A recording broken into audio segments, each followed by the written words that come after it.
ఈ స్క్రీన్స్ అనేవి మంచిది కాదు అనేది ముందు పేరెంట్స్ వాళ్ళ మైండ్లో పడాలి. అప్పుడు కానీ వాళ్ళు ముందు పేరెంట్స్ దగ్గర అవేర్నెస్ వస్తేనే మనం పిల్లలకి చెప్పగలం.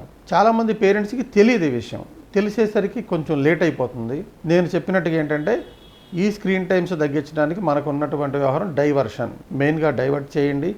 మంచి అలవాట్లు, ఇంకా ఇంట్రెస్ట్గా ఉండేటువంటి ప్రోగ్రామ్స్లో వాళ్ళని చేయొచ్చు. డ్రాయింగు, పెయింటింగు, ఇంకా వేరే పిల్లలతోటి కలిపి చిన్న చిన్న గేమ్స్ ఆడించడం, ఇలాంటి వాటిలో ఇప్పుడు ఏంటంటే తల్లిదండ్రులకి పిల్లలతో ఆడే టైం కూడా సరిగ్గా ఉండట్లేదు, కేటాయించలేకపోతున్నారు. అది కూడా కాస్త పేరెంట్స్ కూడా లైఫ్ స్టైల్ మోడిఫికేషన్ చేసుకొని కాస్త పిల్లలతో ఇంటరాక్ట్ అయ్యి వాళ్ళతో కలిసి కూర్చుంటే వాళ్ళు ఉత్సాహం చూపిస్తారు.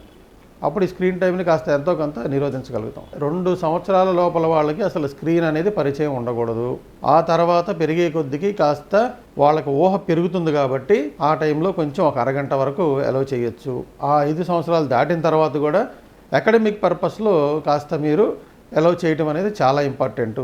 ఇకపోతే వాళ్ళ దృష్టి చాలా తక్కువ దగ్గర వస్తువులకి అలవాటు అయిపోవటం అనేది అది జరుగుతుంది.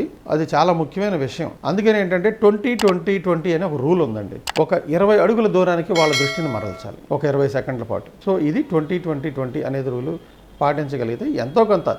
ఎందుకు మెయిన్ ప్రాబ్లం అంటే ఎక్కువసేపు స్క్రీన్ చూడటం వల్ల వాళ్ళు బ్లింకింగ్ తగ్గిపోతుంది, కన్ను డ్రై అయిపోతుంది, కార్నియల్ ప్రాబ్లమ్స్ వస్తాయి, కార్నియల్ కర్వేచర్ ప్రాబ్లమ్స్ రావచ్చు.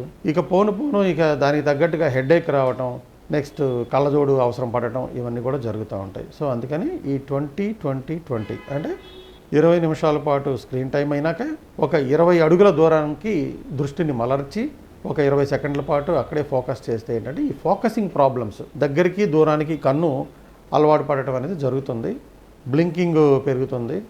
సో దీనివల్ల మనం కాంప్లికేషన్స్ అన్నీ అవాయిడ్ చేసుకోవచ్చు.